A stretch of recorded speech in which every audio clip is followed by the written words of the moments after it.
Muchas gracias por continuar con nosotros. Y pues bueno, el día de hoy estamos de manteles largos porque nos visita en el estudio nuestro amigo y colaborador Edgar Olivares. Edgar, muchísimas gracias por estar con nosotros. Bienvenido a tu casa. Muchísimas gracias, Ceci. Me da mucho gusto saludarte, al igual que a todo el auditorio de Señal Informativa y de Canal 44.2. Bueno, pues el día de hoy voy a platicar del caso de Rosario Robles, esta opinión que he titulado Rosario de corrupción.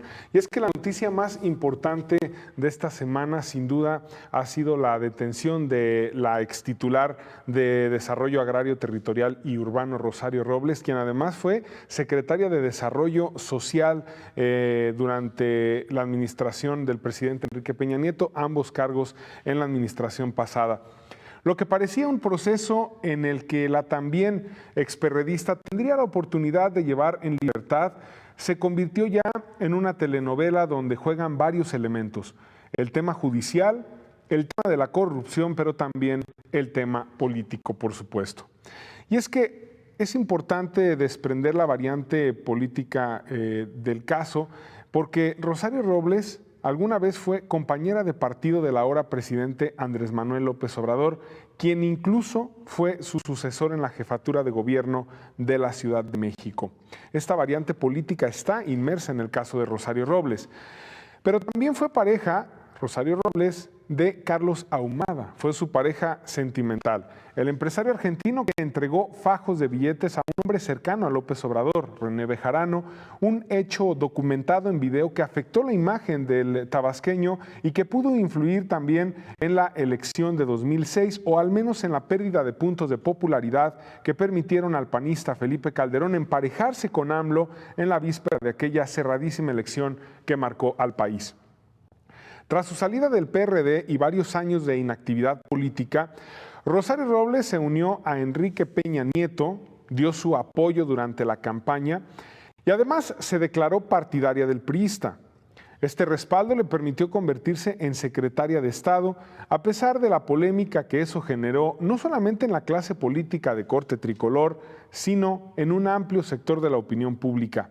Pero como lo habría dicho la propia Rosario, en política no hay muertos. Y la vimos nuevamente en la función pública, en estas dos secretarías, en SEDATU y en Sedesol. Sin embargo, la vida da muchas vueltas, y en este caso, ahora que López Obrador está en el poder, Rosario está en el penal femenil de Santa Marta, Acatitla, esperando un juicio que comenzará en 2 meses aproximadamente. La pregunta es, ¿la detención de Rosario Robles es una venganza política de López Obrador? Tendríamos que hacernos esta pregunta a pesar de que se ha documentado ampliamente una serie de irregularidades tanto en SEDATU como en Sedesol. Yo creo que sí. Y es que si todas esas irregularidades y actos de corrupción que hubo en las dependencias federales que dirigía Rosario Robles solo recaen en ella y solo se castiga a esta exfuncionaria, será una venganza política y no un acto de justicia en toda la extensión de la palabra. Si queremos que se deje de utilizar la justicia o influir en la Fiscalía General de la República para detener a personajes clave o solamente a ciertos actores y no a todos los que pudieran estar involucrados, entonces esta justicia es selectiva y parcial. Si la estafa maestra, que fue la contratación de servicios a empresas fantasma mediante universidades y organismos públicos que recibieron recursos por parte de SEDATU y Sedesol, no tiene más procesados en los próximos días, el tema de Rosario será un espectáculo público y un linchamiento político, no una investigación profunda que arroje como resultado la detención de todos los involucrados en el tema, que debe haber muchos, por cierto. Y por lo menos un citatorio al exsecretario de Hacienda, José Antonio Meade, y por qué no pensarlo también al expresidente Enrique Peña Nieto, quien no fue tocado en el caso de la corrupción de Odebrecht con Emilio Lozoya y al menos hasta hoy no ha sido citado en el caso de la estafa maestra, aunque todavía no se puede descartar que se pueda involucrar al expresidente. Si la justicia fuera para todos en un ejercicio pleno del Estado de Derecho en México, entonces ni siquiera tendríamos que estar cuestionando si se usa con fines políticos. Entendamos una cosa, temas como Odebrecht, la Casa Blanca y la estafa maestra son un verdadero rosario de corrupción, donde deben pagar todos los que participaron y no solo quien lleva el nombre de Rosario. Así es. Hasta aquí mi comentario. Vivimos en un país en el que la justicia la vemos cada vez más lejana. Efectivamente, lo que tú comentas, estoy muy de acuerdo. De hecho, hoy, hace un momento, ya trascendía que el juez de control del Reclusorio Sur, Felipe de Jesús Delgadillo, formalizó el requerimiento para que ahora sea la Fiscalía General de la República quien determine si es necesario investigar al exsecretario de Hacienda, José Antonio Meade, por la llamada estafa maestra. Entonces, tendremos que esperar a ver qué es lo que dictamina la misma Fiscalía. Sin embargo, pues bueno, aquí ya el juez dice que pues está formalizando este requerimiento, pero en efecto vemos lo que sucede en otros países contrario a lo que pasa en el nuestro, caso Perú, con el tema de Odebrecht, ¿no? Sí, por supuesto, y que no tendríamos, Ceci, que escandalizarnos si citan a declarar a Enrique Peña Nieto o a José Antonio Meade, porque deberían estar declarando. Es decir, si estamos ante un acto de justicia, ante una investigación o ante un posible juicio contra Rosario Robles, todos estos actores que conocían el caso tendrían que estar declarando, aunque fuera en calidad de testigos, pero no lo estamos viendo. Parece que estos personajes que en su momento fueron los más importantes del país son intocables. Exacto. Y me parece que ahí hay un error. Tenemos que ver gente procesada, tenemos que ver gente que esté siendo citada, porque yo no estoy defendiendo a Rosario Robles, no quiero que se malinterprete. O sea, qué bueno que se haga justicia con el tema de Rosario Robles. Pero no por el tema de venganza. Exactamente, no por una venganza política, sino que si realmente hay un delito que perseguir y si ella es culpable, que se le castiga, pero que también se castigue a quienes estuvieron involucrados con ella. ¿Tú recuerdas, no sé, algún caso de algún expresidente que haya sido llamado a declarar por una situación similar como de corrupción aquí en México, en nuestro país? Yo no recuerdo ningún caso. Yo no he visto no recuerdo ningún caso de un expresidente que declare, y me parece que eso ya se tiene que ir rompiendo, ¿no? Esa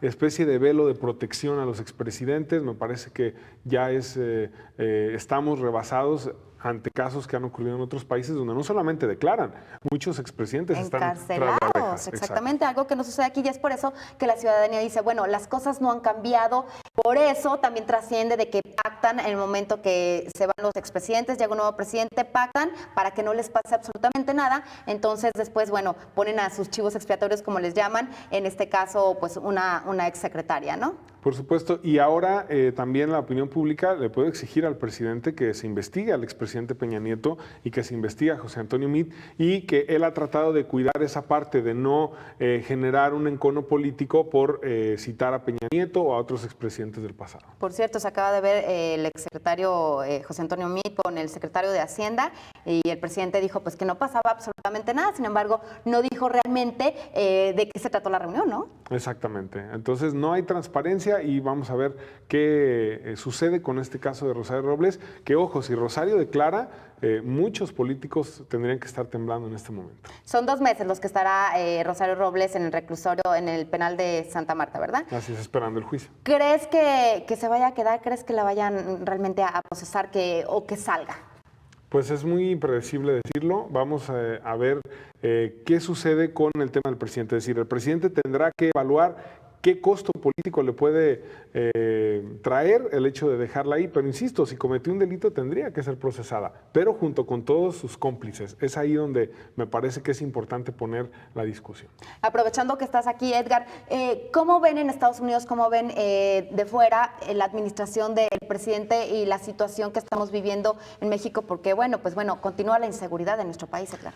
Por supuesto, muy lamentable, y sobre todo porque las noticias más importantes de México que se transmiten en Estados Unidos tienen que ver mucho con el tema de la inseguridad, de los cárteles del narcotráfico, de la inseguridad, de la violencia que no ha cesado. En algún momento yo lo dije aquí, Ceci, si no se para la violencia, tanto en México como en Jalisco, no va a haber una cuarta transformación, y en el caso de Jalisco no va a haber una refundación. O sea, se requiere que la seguridad pública se atienda, porque es el tema que más le urge a la gente, claro, y que de ahí parten otros temas de inversión, de crecimiento, de confianza, etcétera. Y en cuanto a la economía de México, ¿qué es lo que se dice? Bueno, por supuesto, el tema de la economía se está viendo con ojos de preocupación, sobre todo los mexicanos, ¿no? Al ver que no hay crecimiento económico y que muchos mexicanos están decidiendo irse a Estados Unidos todavía, porque estamos como en el enfoque de que los centroamericanos y las caravanas es el tema migratorio. Muchos mexicanos se están yendo a Estados Unidos